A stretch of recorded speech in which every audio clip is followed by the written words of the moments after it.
మనలో మనము చేయవేయకముందు దేవుని వాక్యము చేత పరీక్షించబడినట్టు వారమై, ఒప్పించబడినట్టు వారమై, సరి చేసుకున్నట్టు వారమై, బలలో యోగ్యముగా చేయవేయటానికి ప్రభు కృప చూపునుగాక.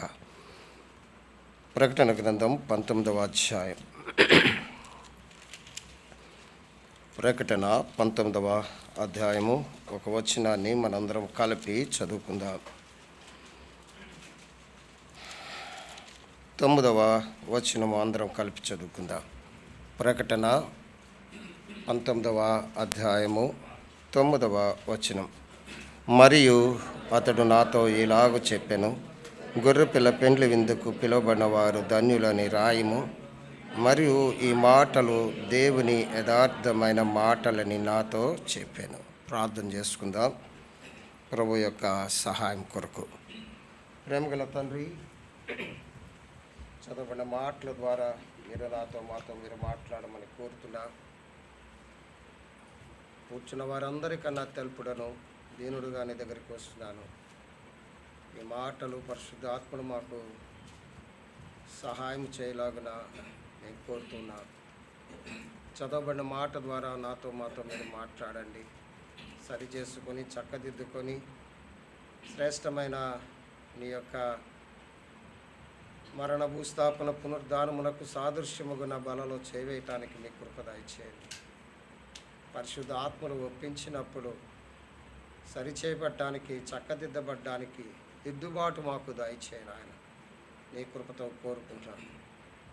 మరొక్కసారి దీనుడుగా నీ దగ్గరికి వస్తూ యేసు నామమున ప్రార్థించి వేడుకుంటున్నాము తండ్రి. మన జీవితాల్లో మనము అనేకమైన విందులకు వెళ్ళుంటాం. అనేక మంది మనలను ఆహ్వానించినప్పుడు ఆ విందును తృణీకరించకుండా లేక త్రోసివేయకుండా మనము వెళ్ళినట్టు వారు ఉంటాం. ఎక్కడైనా ఏదైనా ఎవరైనా మనల్ని ఆహ్వానించినప్పుడు మనలో ఒక మాట ముందు వచ్చేది ఏంటంటే, మనకున్న శ్రేష్టమైన బట్టలు కట్టుకొని వెళ్తాం. శ్రేష్టమైన ఒకవేళ ఆభరణాలు ఉంటే ధరిస్తాం.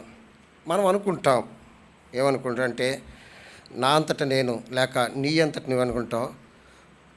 ఒకరు నన్ను విందుకు పిలిచారు కదా, నేను ఆ విందులో ప్రత్యేకముగా కనబడాలనే సిద్ధపడతాను. ఇంటి దగ్గర నేను ప్రత్యేకంగా ఉండాలి. మనకున్న దాంట్లోనే చక్కని వస్త్రాలు, చక్కని యొక్క ఆభరణాలు మనం ధరించుకొని వెళ్తాం. ఎందుకంటే నేను అనుకుంటాను ఆ విందులో నేనే గొప్పోడిని, నేను నాలాంటి డ్రెస్ ఎవరు వేయలేదు అనుకుంటా. అలాగే సహోదరు అనుకుంటాను, నాలాంటి చీర ఎవరు కూడా కట్టున్నారు. అంత శ్రేష్టముగా సిద్ధపడి వెళ్తుంటాం ఆ విందులకు. ఆహ్వానించేవారు వారేమనుకుంటే వారు ప్రేమతో ఆహ్వానిస్తే ఇంకా సంతోషపడతాం. కొంతమంది పూర్వదినాలలో ఆ యొక్క పెళ్లి పత్రిక ఇచ్చినప్పుడు, వివాహ పత్రిక ఇచ్చినప్పుడు ఏం చేస్తాడు, సకుటుంబ సపరివార సమేతముగా 3 రోజులు ముందే వచ్చేయండి అనేవారు. ఇప్పుడు ఏమన్నారంటే డైరెక్ట్గా అక్కడికి వచ్చేయండి అంటున్నారు. అంత స్థితికి ఎదిగిపోయాం. అర్థమైందండి. విందులో మన ప్రత్యేకతను మనము కనపరుచుకుంటుంటాం. కానీ ఈ మధ్యాహ్న కాల సమయంలో ఒక 4 విందుల గురించి నేను మీతో పంచుకోవాలని ఆశపడుతున్నాను. దాంట్లో మనము ఎలా పాల్గొంటున్నాం, ఆ విందులో మనం ఎలా పాల్గొంటున్నాం, ఆ విందులో మన సిద్ధపాటు ఏంటి, ఆ విందు కొరకు మన ప్రత్యేకత ఏంటి, ఆ విందులో మనం పాల్గొవాలంటే మనకు అర్హతలు ఏంటి అసలు. చూడండి, ఒక గొప్ప ముఖేష్ అంబానీ గారు తన కుమారుడు యొక్క పెండ్లికి నిన్ను పిలిస్తే నువ్వు ఎలాగా సంతోషపడతావు, ఎంత సంతోషపడతావు, ఏమని చెప్తావు? ప్రపంచంలోనే గొప్ప ధనవంతుడు నన్ను ఏం చేశారు, విందుకు పిలిచారు అన్నట్టు నువ్వు ప్రభు అంతకన్నా గొప్పవాడు. నిన్ను తన విందుకు పిలిచినప్పుడు నువ్వు ఎలా వస్తున్నావు, ఎలా సిద్ధపడుతున్నావు? 3 ఒక 4 క్లుప్తముగా సమయానుకూలముగా నేను ముగిస్తాను. లూకాసు వార్త 14వ అధ్యాయం. లూకాసు వార్త 14వ అధ్యాయం. లూకాసు వార్త 14వ అధ్యాయం. ఒక్క వచనము చదువుకుందామా? 16వ వచనం అందరం చదువుదాం. లూకాసు వార్త 14వ అధ్యాయం 16వ వచనం అందరం చదువుదాం. ఆయన అతనితో ఇట్లనెను, ఒక మనుషుడు గొప్ప విందు చేయించి అనేకులను పిలిచి చదువుదాం. విందు కాలమందు ఇప్పుడు చదవండమ్మా. 18 కూడా. అయితే వారందరూ ఏక మనసుతో నెపములు చెప్పచారు. ఇది చాలండి. ఈ మొదటి విందు, దీని గురించి ఒక మాట మనం చెప్పుకుందాం. అర్థమైందా? ద సఫర్ ఆఫ్ ఏంటండి? గాస్పుల్, సువార్త విందు. ఆయన గొప్ప విందు చేసేట ఒక మనుష్యుడు గొప్ప విందు చేసి కొంతమందిని పిలిచాడు. ముందు ఆహ్వానించినప్పుడు ఆ వ్యక్తి ముగ్గురు కూడా, అక్కడ ఒక మంచి మాట ఉంది, ఏక మనసుతో నెపములు అందరూ అనుకున్నారే మనం వెళ్ళకూడదురా, ఏక మనసుతో నెపం. ఏమిటా నెపాలు? 3 నెపాలు అక్కడ కనబడుతున్నాయి. నేను పొలం కొన్నాను, చూడ్డానికి వెళ్తున్నాను, ప్లీజ్ నన్ను క్షమించండి, దయచేసి నన్ను క్షమించండి. రెండో వ్యక్తి అన్నాడు, నేను 5 జతల ఎడ్లను కొన్నాను, దయచేసి ప్లీజ్, మళ్ళీ అక్కడ కూడా ప్లీజ్, దయచేసి నన్ను క్షమించాడు. మూడో వ్యక్తి అన్నాడు, అరే ఏంటి నన్ను విందుకు పిల్లలు, మొన్నే కదా మా విందుకు వచ్చావు, నువ్వు పెళ్ళి చేసుకున్నాను, అర్థమైందా, కాబట్టి కొద్ది నేను రాలేను అని చెప్పిన్నాడు. నెపాలు. అర్థమైందండి? దేవుడు తన విందు కొరకే తన యొక్క సువార్త పిలుపు, ఇది సువార్త పిలుపు. ఎటువంటి విందు అంటే గొప్ప విందు, ఇది చాలా గొప్ప విందు. విందు సిద్ధపడిపోయిన తర్వాత పిలిచారు కొంతమంది, కానీ వారు నెపాలు చెప్పారు. 3 రకాలైన నెపాలు అక్కడ మనం చూస్తున్నాం. ఒకటి చెప్పండి, ఒకటి పొలము, రెండవది 5 జతల ఎడ్లు, మూడవది వివాహము. చాలాసార్లు సువార్తకు లోబడకపోవటానికి కారణం ఏంటంటే మన నెపాలే. దేవుని వాక్యమునకు విధేయత చూపించకపోవడానికి కారణం ఏదో కారణాలు చూపిస్తుంటాం, మన కారణాలు కాదు. అర్థమైందా? పొలము లోకానికి గుర్తుగా ఉంది. భూ సంబంధమైన వాటిని వెతికి దేవుని విందులో, దేవుని సువార్తకు మనము లోబడలేకపోతున్నాం. ఈ లోకంలో మనము చాలా భూ సంబంధమైన వాటినే వెతుకుతున్నాం. పైనున్న వాటిని, కొలసి 3:1 ఉన్నట్టు పైనున్న వాటిని మనం వెతకలేకపోతున్నాం. మనం అనుకుంటాం మన జీవితము ఏంటి, కష్టపడుతుంటాం కానీ భూ సంబంధమైన వాటిని వెతికి చాలామంది దేవుని సువార్తను ఏమి చేస్తున్నారంటే తృణీకరిస్తున్నారు. వారి దేవుడే గొప్పోడా అని తృణీకరిస్తుంటారు.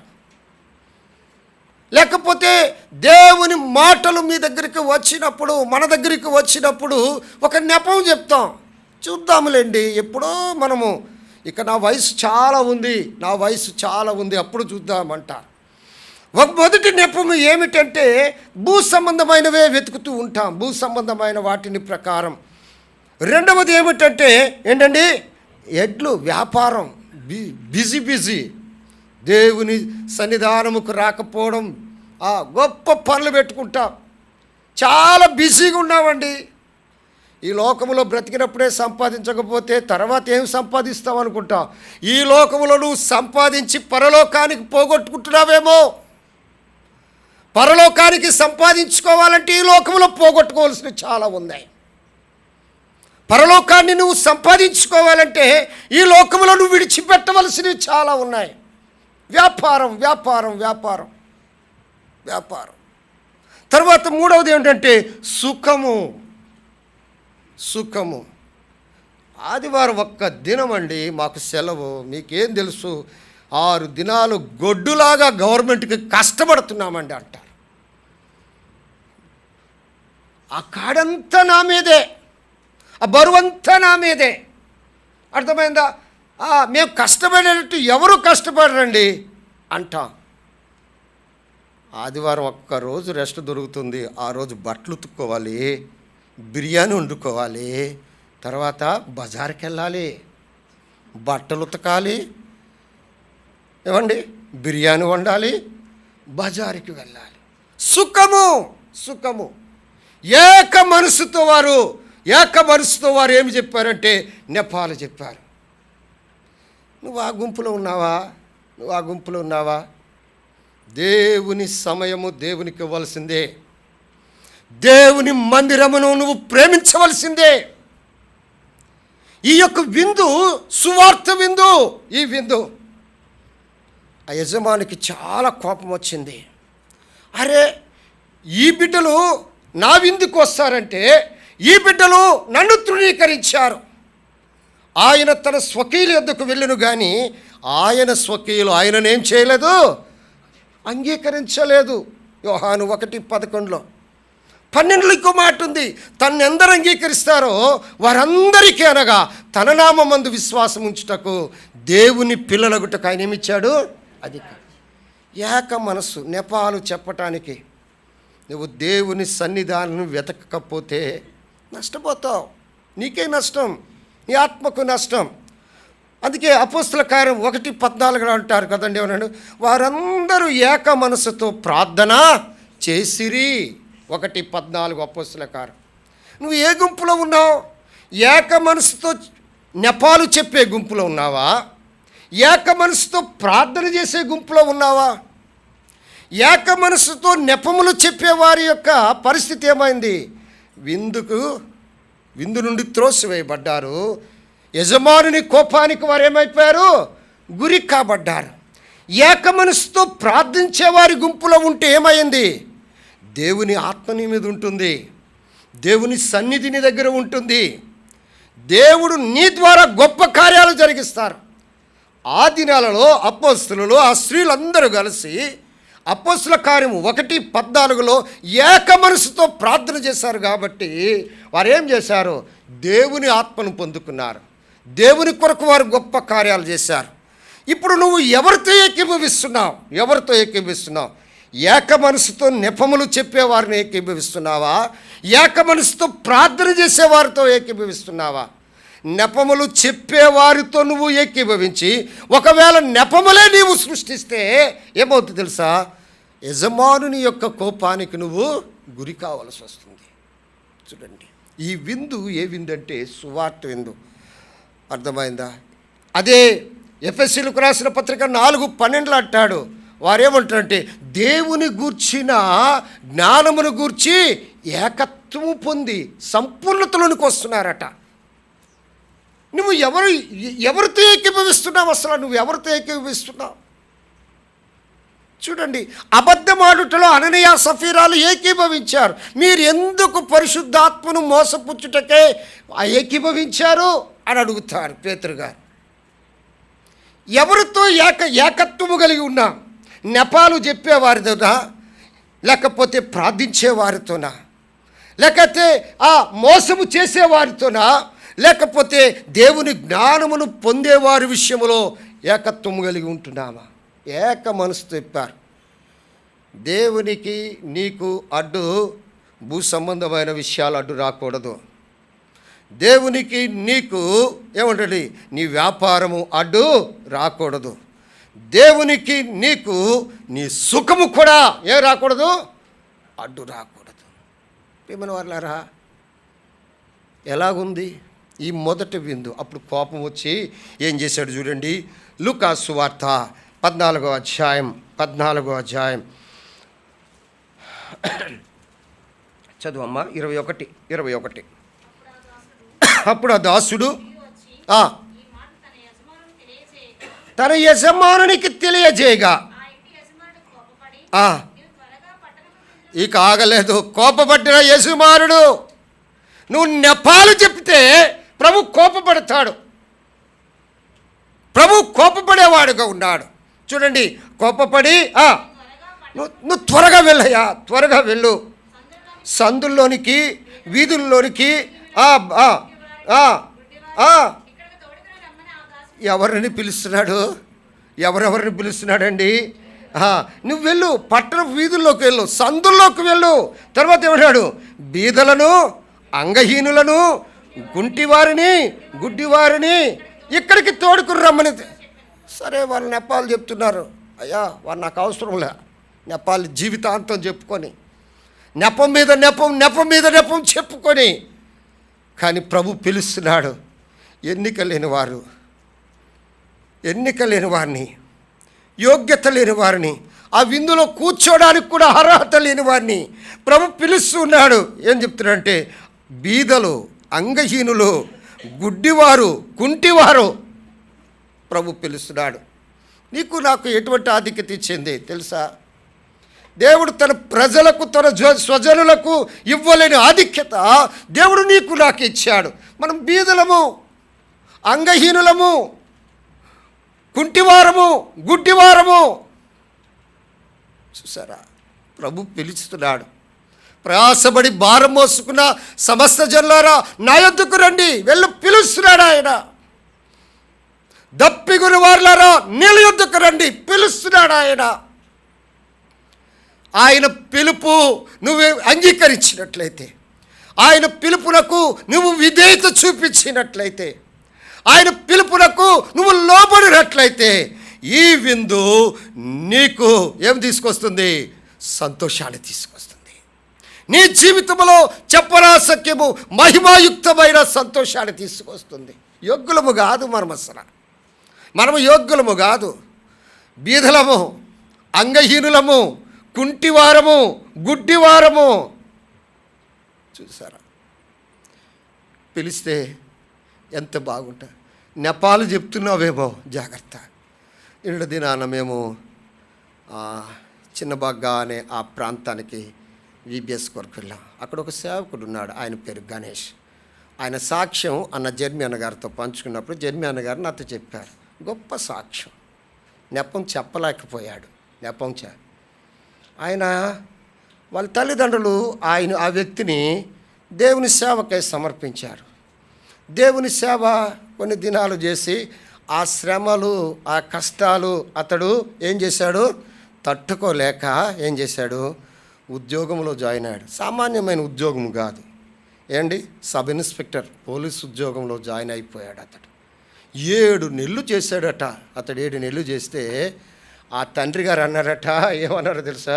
ఒరే నాయనా, నిన్ను లోకములో ఉన్నత స్థితిలో నిన్ను చూడాలని కాదు, నిన్ను నేను దేవుని సేవకు సమర్పించాను. ఇదిగో, దేవుని సేవ చేయకపోతే నువ్వు చచ్చిపోతావురా. దేవుని సేవ చేయకపోతే నువ్వు చచ్చిపోతావు. నెపం చెప్పలేదు ఆయన. ఉద్యోగాన్ని విడిచిపెట్టి మళ్ళీ దేవుని సేవ. త్యాగం ఉందా? సమయంలో నీ దగ్గర త్యాగం ఉందా? ప్రభువుని సేవించట్లో చిన్న చిన్న విషయాల్లోనే మనం త్యాగం చేయకపోతే ఇక ఉద్యోగం విడిచిపెట్టమంటే విడిచిపెడతామా? చెప్పండి, అర్థమైందా? అయ్యా, నేను ఉన్నతమైన స్థితిలో ఉన్నాను, నాకెన్నో బాధ్యతలు ఉన్నాయి, అర్థమైందా? నేను మందిరానికి రాలేను అని అంటా మనమైతే, చిన్నవి నువ్వు నీ జీవితంలో జయించకపోతే, అతి సామాన్యమైనవి నీ జీవితంలో జయించకపోతే, కష్టమైనవి దేవుడు ఇక్కడ జయిస్తావు. నువ్వు కష్టమైన నెపాలు చెప్తున్నావు అంతే. నెపాలు చెప్పేవారిలో ఉన్నావు, ఏక మనసుతో ప్రార్థించేవారిలో లేవు. దేవుడు నీకు ఆ భాగ్యం ఇచ్చాడు. సువార్త నీ దగ్గరికి వచ్చింది. ఈ యొక్క విందు సువార్త ప్రకటిస్తుంది. అంగహీనులను, దరిద్రులను, బీదవారిని, కుంటివారిని, గుడ్డివారిని దేవుడు ఏం చేస్తున్నాడు? తీసుకొచ్చి ఇక్కడ పెట్టాడు. వాళ్ళు ఎంత సంతోషిస్తారండి. ఒక భిక్షగాడిని తీసుకొచ్చి నీ ఇంట్లో టేబుల్ మీద కూర్చొచ్చి చక్కని బిర్యానీ పెడితే వాడు ఏమంటాడు? అసలు నేనేనా ఇక్కడైనా కూర్చున్నాను? ఆ సంఘటన బైబిల్ గ్రంథంలో ఉంది. 2 సమూయేలు 9 నేను కుంటివాడిని, మెఫీబోషెత్ అని, నాకు ఈ భాగ్యమా? రాజు బల దగ్గర భోజనం చేసే భాగ్యమా? ఎంత సమర్పణ చేసుకోవాలండి దేవుని కొరకు, ఎంత సమయాన్ని దేవుని కొరకు. నేను నా బ్రతికింతే అనుకున్నావు అనుకో, అంతే. నేను మారుతాను అనుకుంటే మారగలను. చూడండి, ఈ విందు సువార్త విందు. ఈ విందు ఏ విందు అండి? సువార్త. యోగ్యత లేని వరకు, అక్కడ ఇంకా ఏ యోగ్యత చూడలేదు. ఈ విందు దగ్గర ఏ యోగ్యత చూడలేదు. అందరినీ రమ్మనండి. ఆ తర్వాత చూడండి ఒక మాట 14వ అధ్యాయంలో ఒక మాట చూడండి ఏమన్నాడు, చదువుతారా? 22వ వచనం. అంతటా దాసుడు, ప్రభువా, ఇంకా చోటు ఉంది. ఈ విందుకి ఏముందండి? ఎంతమంది సువార్త నమ్మిన చోటు ఉంది. ప్రభు పిలుస్తున్నాడు. యేసు చెప్పారు, నేనే మార్గము, నేనే సత్యము, నేనే జీవం, నా దగ్గర చోటు ఉంది, రండి. ఎంతమందికైనా సమృద్ధి ఉంది, ఎంతమందికైనా నేను విందు చేయగలను. ఇది సువార్త విందు. యేసు ప్రభువుని అంగీకరించావా? యేసు ప్రభువుని స్వరక్షకుడిగా అంగీకరించావా? మారండి, ఇప్పటికైనా మారండి. ఇప్పటికైనా మన స్థితిగతులు మారాలి. ఇప్పటికైనా యేసు ప్రభువుని అంగీకరించాలి. ఇప్పటికైనా నీ పద్ధతి మారాలి. నెపములు. ఇది సువార్త విందు. ఈ విందుకు లోబడతావా నువ్వు? ప్రభువు నిన్ను ఆశీర్వదిస్తాడు. రెండవ విందు చూద్దాం. చూడండి, 1 కొరింథీయులకు రాసిన పత్రిక 11వ అధ్యాయము. 1 కొరింథీయులకు రాసిన పత్రిక 11వ అధ్యాయము చదువుదామా? ఒక్క మాట. 21వ వచనం. 11:21 చదవండి అమ్మా. ఎలాగనగా మీరు ఆ భోజనము చేయనప్పుడు, ఒకడంటే తనకన్నా తన ముందుగా భోజనము చేయుచున్నాడు. తర్వాత ఇంకొక మాట 28వ వచనం. కాబట్టి ప్రతి మనుషుడు తను తాను పరీక్షించుకునవలెను. అలాగూ చేసి ఆ రొట్టెను తిని ఆ పాత్రలో ఉన్నది. ఈ విందు పేరేంటి తెలుసా? గ్రేస్. మొదటి విందు గాస్పల్, రెండవ విందు గ్రేస్, కృపతో నిండిన విందు. ఈ విందులో నువ్వు పాల్గొవాలంటే యోగ్యత కావాలి, అర్హత కావాలి. మొదటి విందులో పాల్గొనడానికంటే నీకు ఏ యోగ్యత అవసరము లేదు. నువ్వు అంగహీనుడిగా ఉన్నా, నువ్వు కుంటివాడిగా ఉన్నా, నువ్వు వస్త్రహీనుడిగా ఉన్నా, నువ్వు బీదవాడిగా ఉన్నా, నువ్వు గుడ్డివాడిగా ఉన్నా, నువ్వు ఎవరైనప్పటికీ, ఏ జాతి అయినప్పటికీ, ఏ మతం అయినప్పటికీ, లేక ఆడవారవచ్చు, మగవారవచ్చు, ఏ దేశమైనా కావచ్చు, యేసు ప్రభువు నిన్ను పిలిచి నిన్ను ఆ విందుకు ఆహ్వానించాడు. ఆయన దగ్గరకు ఆహ్వానించాడు. కానీ ఈ విందులో పాల్గొవాలంటే, ఈ కృప కలిగిన విందులో నువ్వు పాల్గొవాలి అంటే, ఈ కృప కలిగిన విందులో పాల్గొవాలంటే ఏం చేయాలి? యోగ్యత అవసరం. మొదటి విందులో యోగ్యత లేదు, రెండవ విందులో నీకు యోగ్యత అవసరం. కాబట్టి ప్రతి మనుష్యుడు తను తాను పరీక్షించుకొని అలాగూ చేసి ఆ రొట్టెను తిని ఆ పాత్రలోనిది త్రాగాలి. యోగ్యత ఏమిటి? మొదటి విందుకి నువ్వు ఆహ్వానించబడ్డావు, ఇప్పుడు ప్రభు రెండో విందుకి నిన్ను ఆహ్వానిస్తున్నాడు. ఒకసారి ఒక పెద్ద విందుకు నన్ను పిలిచారు, ఆహ్వానం. అక్కడ నేనే సామాన్యుణ్ణి ఆ విందులో. అర్థమైందా? ఆహ్వానించినప్పుడు నేను చెప్పాను, ఆదివారం అండి నాకు అవ్వదు సార్ అంటే, ఆయన ఏమన్నాడు సార్, నువ్వు చర్చ అయిపోయిన తర్వాత రా అన్నాడు. అక్కడ చూస్తే గొప్ప గొప్ప పొలిటీషియన్స్, గొప్ప వారు. ఆయన ఏం చేశాడు సార్, రా పాస్టర్ గారు ప్రార్థన చేయండి, వాళ్ళందరినీ అలా ఆప్ చేసి. నువ్వు చాలా గొప్ప విందుకు పిలువబడవచ్చు, కానీ ప్రభు ఈ విందు కన్నా గొప్ప విందు మరొకటి లేదు. నేను ఆశ్చర్యపోయాను. నాకు తెలుసు నీకు చర్చ ఉంటుందని తెలుసు. అయిపోయిన ఏ సమయానికైనా రా అన్నాడు. ప్రియమైన వారలారా, మొదటి విందులో పాల్గొన్న నీవు రెండో విందులో పాల్గొనటానికి ప్రభు నిన్ను ఆహ్వానిస్తున్నాడు. అక్కడ కొన్ని అర్హతలు కావాలి, కొన్ని యోగ్యతలు కావాలి. మొదటి విందులో నువ్వు ఎలాగున్నా దేవుని యొక్క రక్షణలోనికి నువ్వు వచ్చావు. రక్షణలోనికి వచ్చిన నీవు, ఆ సువార్తను నమ్మి వచ్చిన నీవు ఇప్పుడేమవ్వాలి? ప్రభువులో పరిపూర్ణత కావాలి అంటే, ప్రభు దగ్గర నువ్వు కడగబడి, ప్రభు దగ్గర సరిచేయబడి, ప్రభు దగ్గర నువ్వు ఒప్పుకొని, ప్రభా ఇది కృపతో. మొదటి విందు గురించి నీకు అవగాహన లేదు. జాగ్రత్త వినండి. మొదటి విందు గురించి నీకు అక్కడ ఏం పెడతారో, యజమానుడు ఎలాంటోడో అర్థమైందా? నేను కుంటోను కదా, ఆ గేటు దగ్గర నన్ను అడ్డేస్తారేమో, ఎన్నో ఆలోచనలతో పిలిచాం కాబట్టి వెళ్తున్నాం అన్నట్టు వెళ్ళిపోయావు, అవగాహన లేదు. కానీ రెండో విందు గురించి నీకు సంపూర్ణ అవగాహన ఉంది. నీకు ఆ మెనూ ఇచ్చేశారు ప్రభువారు, ఇది నా శరీరము, ఇది నా యొక్క రక్తము. నువ్వు ఏమి పూజిస్తావో, నువ్వు ఏమి పానము చేస్తావో, నువ్వు ఎలా పాల్గొవాలో అంత ఉంది అక్కడ. ఇప్పుడు నువ్వు ఎలాగొస్తున్నావు, బల్ల దగ్గరికి వచ్చినావు, నువ్వు ఎలాగొస్తున్నావు? మొదటి విందులాగా అవగాహన లేకుండా నువ్వు రాలేదు. రెండో విందు దగ్గరికి వచ్చేసరికల్లా అక్కడ ఏం చేస్తారు? నేను వెళ్ళగానే అది ప్రభు శరీరము, అది ప్రభు రక్తము కాబట్టి నేను ఎలాగుండాలి? పరిశుద్ధంగా ఉండాలి, నేను పవిత్రంగా ఉండాలి, సరిచేయబడాలి, చక్కదిద్దబడాలి. అలాగైతే అక్కడ నన్ను ఉంచుతారు, లేకపోతే నా వస్త్రము లేకపోతే నన్ను బయటికి తోసేస్తారు. అవగాహన ఉండాలి ప్రభు. అందుకే నన్ను జ్ఞాపకం చేసుకోవటానికే దీన్ని చేయండి అంటున్నాడు. అంటే ఈ విందును గురించి నీకేముందంటే సంపూర్ణమైన ఆయన కృపను గురించిన అవగాహన నీకుంది. ఆయన నిన్ను ప్రేమించిన ప్రేమను బట్టిన అవగాహన నీకుంది. ఆయన నీ కొరకు ఏమి చేశాడో అవగాహన ఉంది. మరి అలా పాల్గొవచ్చా? మనం సామాన్యముగా పాల్గొవచ్చా దేవుని విందులో? అర్థమైందండి? సామాన్యంగా పాల్గొవచ్చా? సరిచేయబడాలి, యోగ్యత కావాలి, యోగ్యత కావాలి. యోగ్యత లేకపోతే కష్టం, సరి చేయబడకపోతే కష్టం, చక్కదిద్దుకపోతే కష్టం. అలవాటైపోతే అలవాటే, ఆచారమే. అది అలవాటు ఆచారంగా చేస్తున్నావు, చేసుకో, నీ ఇష్టం, నీ ఇష్టం. ఆత్మీయంగా నువ్వు చేస్తున్నావా, అది నీకు జీవం, లేకపోతే మరణం, లేకపోతే నీకు మరణమే. The feast of gospel, the feast of grace, కృప కలిగినది ఈ విందు. ఎవరినో పిల్లలేదండి విందుకి. అంగహీనులను, గుడ్డివారిని, కుంటివారిని వారిని పిలవలేదు. ఎవరైతే యేసు క్రీస్తు రక్తములో కడగబడ్డారో, ఎవరైతే యేసు క్రీస్తు నామమున బాప్టిసం పొందుకున్నారో, ఎవరైతే యేసు క్రీస్తును ప్రేమిస్తున్నారో, ఎవరైతే యేసు క్రీస్తును మరణం పట్ల అవగాహన ఉందో వారికే విందు.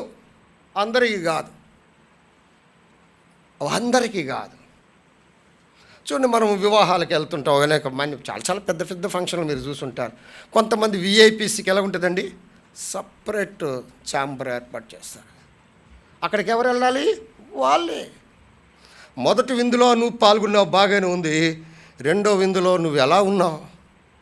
దేవుని దృష్టిలో నువ్వు యోగ్యత కనబడితేనే అందులోకి వెళ్తావు, ఆ విఐపీ ఛాంబర్లోకి వెళ్తావు. లేకపోతే మొదటి విందులోనే ఏంటి? ఎందుకు ఆ నెపాలు? ఎందుకు ఆ నెపాలు?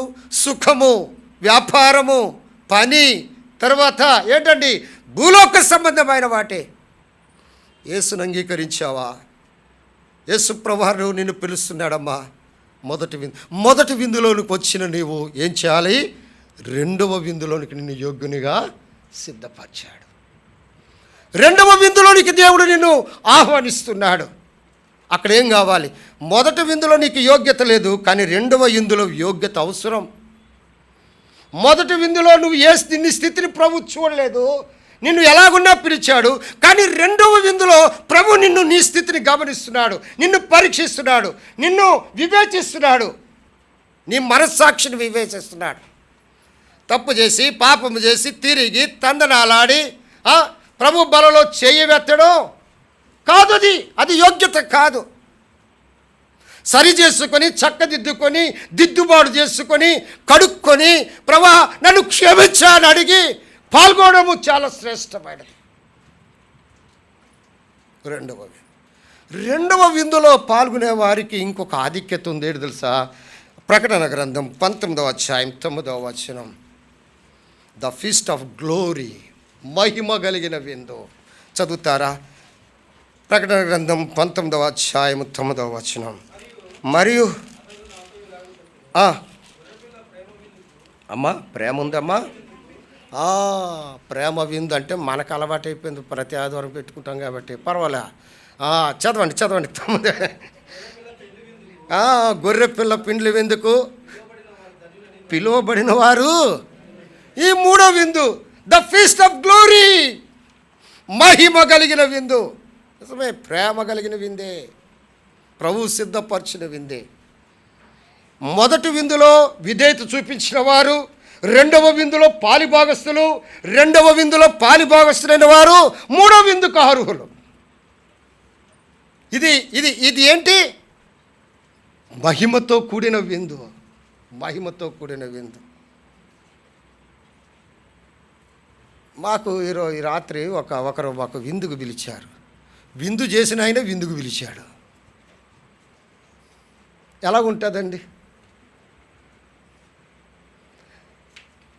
ప్రభువారు ఆయన మన కొరకు విందుగా మారిపోయాడు.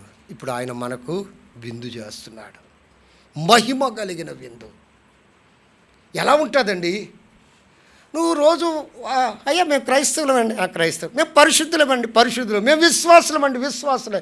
ప్రతి ఆదివారం చర్చికి వెళ్తున్నావు, ప్రతి ఆదివారం నేను పాడుతున్నానండి, పాడుతున్నావు, ప్రతి ఆదివారం నేను కాదు. ఈ విందులో ఇంకా శ్రేష్టత కావాలి. మొదటి విందులో అర్హత లేదు, రెండవ విందులో యోగ్యత కావాలి, మూడో విందులో ఏం చేయాలి? సిద్ధపడాలి. మూడో విందుకు మనం ఏం చేయాలండి? సిద్ధపడాలి, కనిపెట్టాలి. దినదినము కనిపెట్టాలి, దినదినము మనం సిద్ధపడాలి. మూడో విందు కొరకు ప్రత్యేకమైగా మనం ఏం చేయాలి? ఉండాలి. గొర్రెపిల్ల పెండ్లు విందుకు చూడండి ఎంత మంచి మాట ఉందో. 19:9 ప్రకటన గ్రంథం. గొర్రెపిల్ల పెండ్లి విందుకు పిలువబడిన వారు ధన్యులని, అప్పుడు నువ్వు ధన్యత పొందుతున్నావు. రాయము, మరియు ఈ మాటలు దేవుని యథార్థమైన మాటలని. ఈ మాట చూడండి, ఈ మాటలు ఎవరి మాటలండి? దేవుని మాటలు. ఆ మాటలు ఎటువంటివి? యథార్థమైనవి. చిన్న చిన్న విషయాలలో మీరు నెపములు చెప్పకూడదు. మొదటి విందులో యజమానుని కోపానికి వారు గురి అయిపోయారు. రెండవ విందులో దేవుని కృపకు మనం పాత్రలమయ్యాం. మూడో విందులో ఇక ఎప్పుడూ విందేది, అది ఎప్పుడూ విందే. ఈ మాటలు యథార్థమైనవి, దేవుని మాటలు యథార్థమైనవి. మొదటి విందు సువార్త, రెండవ విందు కృప, మూడవ విందు మహిమతో కూడినది గాస్పల్, గ్రేస్ అండ్ గ్లోరీ. ఏంటండి? సువార్త పిలిచాడు. నీకు ఏ యోగ్యత లేకపోయినా దేవుడు నిన్ను ఆ విందులోని కూర్చోబెట్టా. ఆ విందు నుండి దేవుడు ఇంకా శ్రేష్టమైన విందులోనికి నడిపించాడు. అక్కడ యోగ్యత అవసరం, పరీక్ష అవసరం, పరిశోధన అవసరం, వివేచన అవసరం. అక్కడి నుండి దేవుని కొరకు కనిపెడుతూ, నిరీక్షిస్తూ, దేవుని కొరకు ప్రత్యేకముగా జీవిస్తూ, దేవుని కొరకు సిద్ధపడుతున్న నీకు ఆ గొర్రెపిల్ల పెండ్లి విందులో నువ్వేమవుతావు? పాలిభాగస్వామి. ఈ మూడు నాకు వద్దండి అనుకో, ఇంకొక విందు ఉంది. ఒక 2 నిమిషాల్లో నేను ముగిస్తున్నాను. చూడండి, ప్రకటన గ్రంథం 19వ అధ్యాయం. ప్రకటన గ్రంథం 19వ అధ్యాయం 17వ వచనం, 17-18 కలిసి ఉంది. మరియు ఒక దూత సూర్యబింబములో నిలిచి ఉండుట చూచితిని. చూడండి ఎక్కడి నిలిచి చెప్తున్నాడు ఈ విందు గురించి. సూర్యబింబములో నిలిచుండుట చూచితిని, అతడు గొప్ప శబ్దముతో ఆర్భటించి, రండి. ఎవరి మాంసం అండి? ఏమండి, ఎవరి మాంసం? తర్వాత సహస్రాధిపతుల మాంసమును. అయ్యా ఎటువంటిదండి? బక్క చిక్కిన మేక తింటేనే మేక మాంసం అండి అని గొప్పగా చెప్పుకుంటావు. ఇక్కడ ఎలాగుందండి అమ్మ? బలిష్ఠుల మాంసమును, గుర్రమున మాంసమును, వాటి మీద కూర్చుండి వారి మాంసమును, స్వతంత్రులదేమి, దాసులదేమి, గొత్తివారిదేమి, గొప్పవారిదేమి తినుటకై దేవుని గొప్ప విందట. దేవుని గొప్ప విందుకు కూడి రండి. 14 లూకాసు వార్త 14వ అధ్యాయంలో మనుషుడు చేసిన గొప్ప విందు దాన్ని ఇక్కడ దేవుడు ఏం చేస్తున్నాడు? దేవుడు చేసిన దేవుని గొప్ప విందుకు కూడి రండి అని ఎవరిని పిలుస్తున్నాడు? మనుషులు కాదండి. ఏమండి, ఒక కోడ్ ఉంది, జాగ్రత్త వినండి. ఒక కోడ్ ఉంది. ఆ కోడ్ నిన్ను చూసి ఈ రీతిగా అంటుంది: మా జాతుల్ని ఎంతమందిని నువ్వు తిన్నావో మాకు ఒక సమయం ఉంది. పక్షులు అంటున్నాయి, మాకు ఒక సమయం ఉంది. అర్థమైందా? The feast of judgement. The feast of judgement. ఈ విందులో నువ్వు పాల్గొకపోతే దేవుడు నీకు తీర్పు తీరుస్తాడు. అప్పుడు ఆ కోడి అనుకుంటుంది, మేము కూడా మిమ్మల్ని తింటాం. ఈ పక్షులు అనుకుంటున్నాయి, పక్షులు పిలుస్తున్నాయి, అయ్యా మీకు సామాన్యమైనది కాదు, రాజులు, సహస్రాధిపతులు, గొప్ప గొప్ప ధనికుల యొక్క ఆ తీర్పు విందులో నువ్వు వద్దు. ఇక్కడ తీర్పు తీర్చుకుంటే గొప్ప విందులో, మహిమ కలిగిన విందులో నువ్వు ఉంటావు. నెపాలు చెప్పకండి. నెపాలు జీవితాంతం అంతా నెపాలే. అర్థమైందా? నెపములు వద్దు. ఏక మనసుతో నెపాలు చెప్పొద్దు. ఏక మనసుతో ప్రార్థించేవారి దగ్గర ఉంటే దేవుని శక్తిని పొందుకుంటా. 4 విషయాలు చెప్పాను, మనం ముగించుకుంటాం. ఒకటి చెప్పండి. ఒకటి ఏంటండి? The feast of gospel. రెండవది కృపతో కూడిన విందు, ప్రభు బల. మూడవది మహిమ కలిగిన విందు, దేవుని విందు. నువ్వు ఈ గొప్ప ఆహ్వానానికి నువ్వు లోబడితే దేవుని బల దగ్గరికి వస్తావు.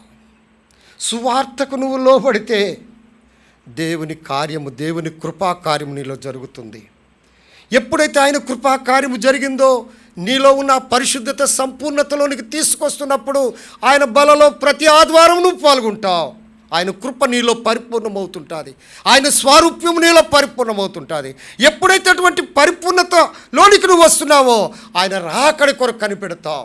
ఆయన కొరకు నువ్వు సిద్ధపడతావు. ఆ మహిమ కలిగిన విందులో నువ్వు ఉంటావు. జీవితాంతం మనకు నెపములే. జీవితాంతము కూడా మనకి నెపములే. ప్రభువును ప్రేమించేవారు నెపములు చెప్పరు. యేసు దగ్గరికి రండి. రక్షింపబడకపోతే ఇదే మిక్కిలి అనుకూల సమయం, ఇదే రక్షణ దినం. మొదటి విందులోనికి నువ్వు రాకపోతే రెండవ విందు నీకు లేదు. రెండవ విందులో నీకు లేకపోతే మూడవ విందులోనికి నువ్వు వెళ్ళావు. నాకు ఈ 3 విందులు వద్దు అంటే నువ్వు విందైపోతావు. పసందు అయిపోతావు, విందే కాదు. అప్పుడు నువ్వు తిన్న కోడి నిన్ను ప్రశ్నిస్తుంది, బ్రదర్, ఆ బ్రదర్ చెప్పారు, నువ్వు లోబడలేదు కాబట్టి నాకు విందు అయిపోయావంట. నువ్వు తిన్న మేక చెప్తుంది, గొర్రె చెప్తుంది. అర్థమైందా? బ్రదర్, సిస్టర్, ఆ చెప్పే సేవకుని యొక్క వర్తమానం నువ్వు లేదు, నాకు విందు అయిపోయావు. పక్షులు చెప్తాయి, దేవుని వాక్యానికి లోబడలేదు బ్రదర్, దేవుని వాక్యానికి లోబడలేదు సిస్టర్, నాకు విందు అయిపోదు. దేవుని తీర్పు విందులోనికి వెళ్ళకుండా ఇక్కడ మనం తీర్పు తీర్చుకుంటే, ఇక్కడ మనల్ని విమర్శించుకుంటే ప్రభు గొప్ప సిద్ధపాటు, గొప్ప ఆయన రాకడ కొరకు మనల్ని సిద్ధపరుస్తాడు. అటువంటి భాగ్యం దేవుడు మనకు అనుగ్రహించును గాక. ప్రార్థన చేసుకుందాం.